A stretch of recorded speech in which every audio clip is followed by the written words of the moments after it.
अपूर्वा, आप देख रहे हैं दिव्यांग जगत। आइए बढ़ते हैं कुछ खबरों की ओर। सुप्रीम कोर्ट ने मध्य प्रदेश के एक दुर्घटना क्लेम मामले में सुनवाई करते हुए एक महत्वपूर्ण फैसला सुनाया है। अदालत ने कहा है कि दुर्घटना में बच्चे की मृत्यु या उसके अस्थायी रूप से दिव्यांग होने पर क्षतिपूर्ति की गणना उसे कुशल श्रमिक मानते हुए की जाएगी। राज्य में दुर्घटना के समय कुशल श्रमिक का जो न्यूनतम वेतन होगा उसे ही बच्चे की आय माना जाएगा।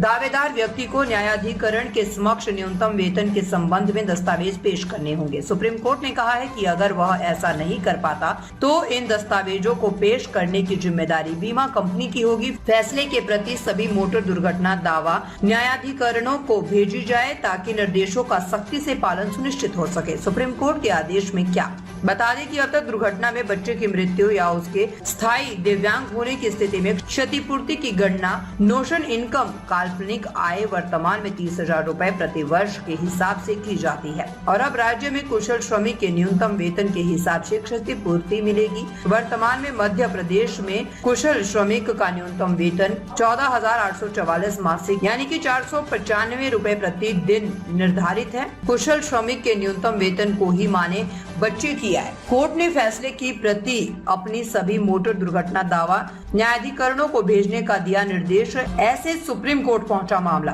14 अक्टूबर 2012 को इंदौर निवासी 8 वर्षीय हितेश पटेल पिता के साथ सड़क पर खड़ा था, तभी एक वाहन ने उसे जोरदार टक्कर मार दी। हितेश को गंभीर चोटें आई, ये कहते हुए कि उसे स्थायी दिव्यांगता आई है। मोटर दुर्घटना दावा न्यायाधिकरण के समक्ष 10 लाख रुपए का क्षतिपूर्ति दावा प्रस्तुत किया गया। न्यायालय ने ये मानते हुए कि हितेश को 30% दिव्यांगता आई है, उसे 3,90,000 रूपए क्षतिपूर्ति देने का आदेश बीमा कंपनी को दिया गया। इस फैसले को हाई कोर्ट में चुनौती दी गई। हाई कोर्ट ने ये मानते हुए कि चूंकि हितेश की आयु सिर्फ 8 वर्ष है, क्षतिपूर्ति की राशि को बढ़ाकर 8,65,000 रूपए कर दिया है।